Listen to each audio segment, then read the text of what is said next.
साथीहरू नमस्कार। यतिखेर श्रम संस्कृति पार्टीका अध्यक्ष माननीय हर्क साम्पाङ र चर्चित पत्रकार वीरेन्द्र जैरूको बीचमा एक किसिमको दोहोरी चलिरहेको छ। अझ भनौँ सामाजिक सञ्जाल तपाइरहेको छ। वीरेन्द्र जैरूको हर्क राई प्रतिको टीका टिप्पणीपछि हर्क साम्पाङको प्रतिक्रिया आइसकेपछि पुनः वीरेन्द्र जैरूले यसको प्रत्युत्तर भिडियो क्लिप्स मार्फत सार्वजनिक गरेका छन्। जुन शोभनीय भने पक्कै छैन। यो कदम अब अगाडि बढ्नु हुँदैन, रोकिनुपर्छ। यसले पक्कै पनि शोभा बढाइरहेको छैन। तसर्थ यिनै विषयवस्तुलाई लिएर यतिखेर सामाजिक सञ्जालमा दुवै पक्षका समर्थकहरूले एकअर्कामाथि आरोप प्रत्यारोप लाउने क्रम पनि चलिरहेको छ। तसर्थ यो गतिविधि अब रोकिनुपर्छ। पछिल्लो समय हर्क साम्पाङप्रति वीरेन्द्र जैरूले प्रस्तुत गरेको भिडियो क्लिप्स। पालो हर्क साम्पाङको जेन्जी आन्दोलनकै बेला देशको प्रधानमन्त्रीमै दाबी गर्न धरानबाट काठमाडौँ आइपुगेका हर्कले पार्टी खोले, चुनाव जिते, उनको श्रम संस्कृति पार्टी राष्ट्रिय दल नै बन्यो। तर उनको छवि जातीय, धर्म विशेष र मुडेबलभन्दा माथि उठ्न सकेन। कप्तानगञ्ज घटनापछि देशमा धार्मिक तनाव बढिरहेका बेला स्थिति सामान्य बनाउन हर्कको भूमिका देख्न पाइएन भन्ने चिन्ता गरेर हामीले अघिल्लो एपिसोडमा केही कुरा राखेका थियौँ। त्यसको जवाफमा हिजो अध्यक्ष साम्पाङले 9.5 मिनेटको भिडियो फेसबुकमा राख्नु भएको छ, जसमा 5 पटक चाहिँ हामी कसैबाट परिचालित, कसैबाट पैसा लिएको भन्ने कुरा गर्नुभएको छ। अनि 5 पटक मेरो इन्टरभ्यू लिन आउनु, मैले दिएको जवाफले तिम्रो पत्रकारिता सकिन्छ भन्नुभएको छ। एकपटक उहाँको कुरा छोटोमा सुनिहालौँ। यो वीरेन्द्र जैरू कि फैरू भन्ने मान्छेलाई म यो भन्न चाहन्छु। र यो मान्छेले यत्रो ठुलो गफ गर्दाखेरि एउटा इन्टरभ्यूबाट मेरो लिनु नि हो, होइन? इन्टरभ्यू मेरो लिनु नि, कसले कति दिएर, होइन, भरण पोषण के गरेर चाहिँ साथीले यस्तो गीत गाएको हो।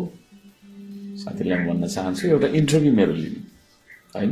इन्टरभ्यू मेरो लिनु। त्यो इन्टरभ्यू लिएको भोलिपल्टदेखि पत्रकारिता छोड्ने बनाउन सक्छु।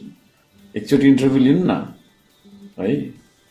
अफवाह नफैलाउनुहोस्। तपाईँलाई कति पैसा दियो, होइन, कसले दियो, त्यो भन्नु नि यहाँबाट। एउटा मेरो इन्टरभ्यू लिनु, ओके? सक्नुहुन्छ भने एउटा इन्टरभ्यू लिनु।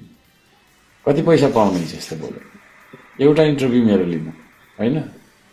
लाइभ गरौँ, त्यसको भोलिपल्टदेखि पत्रकारिता गर्नु तपाईँले गाह्रो हुन्छ। पहिलो कुरा त हामी कसैसँग पैसा लिएर कसैको विरोध वा समर्थन गर्दैनौँ। सिधा कुरा, जनतासँगले आर्थिक कारोबार गर्दैन। हाम्रो क्युआर कोड पनि छैन। तपाईको विरोध गर्दा पैसा आउँछ भने हाम्रो विरोधमा तपाईका कार्यकर्ता पनि उत्रिएकै छन्। हाम्रो प्रश्न छ, हाम्रो विरोध गर्ने तपाईका समर्थकलाई चाहिँ तपाई कति पैसा बाँड्नुहुन्छ? इन्टरभ्यू लिन आउनु कि आउनु भनेर पनि उहाँले 5 पटक भन्नुभयो। सिधा कुरा जनतासँग भन्ने कार्यक्रमले खास अवस्था बाहेक सामान्यतया स्टुडियोमै बोलाएर कसैको पनि इन्टरभ्यू लिँदैन। न्युज 24 मा अन्तर्वार्ताकै कार्यक्रमहरू पनि छन्। टिमका साथीहरूले तपाईलाई फोन अवश्य गर्नुहोला। अब रह्यो कुरा तपाईको जवाफले पत्रकारिता सकिने, यसमा हामीलाई कुनै चिन्ता छैन।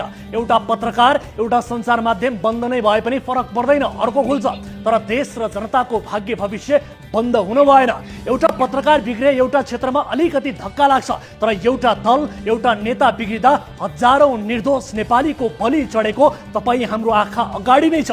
सोझा सिधा जनताले नेताको विश्वास गर्छन्। उनीहरूले भने बमोजिम मर्न र मार्न तयार हुन्छन्। अन्तिममा त्यस्तो डेडिकेसन भएका कार्यकर्ताको हालत के हुन्छ? अनि जनता भड्काउने नेताहरूको शान शौकत कस्तो भयो? यो कुरा हामीलाई जति तपाईलाई पनि थाहा नै होला। अध्यक्ष साम्पाङले संसदमा प्रश्नमाथि प्रश्न राख्नुहुन्छ, ठिकै छ, किनभने यो लोकतन्त्र हो।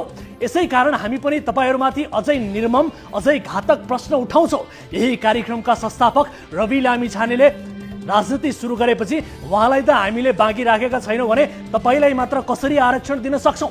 रवि र बालेनबारे हामीले गरेको टिप्पणीको भिडियो तपाईँ स्वयंले फेसबुकमा सेयर पनि गर्नुभएको थियो। अहिले नामै बिर्सिनु भएछ। सारमा कुरा के हो भने हामीले प्रश्न उठायौँ, तपाईले पास मार्क मात्रै भए पनि आउने प्रश्नहरू छानेर जवाब दिनुभयो। तैपनि दिनुभयो, ठिकै छ। अध्यक्षज्यूलाई हाम्रो फेरि पनि सुझाव र आग्रह छ, श्रम संस्कृति राष्ट्रिय दल हो भने यसका नेता कार्यकर्तामा पनि राष्ट्रिय चरित्र हुन आवश्यक छ। धर्म, जाति, क्षेत्रका कुरा गरेर दल बनाउन खोजियो भने त्यो दलदल बन्छ, दल बन्दै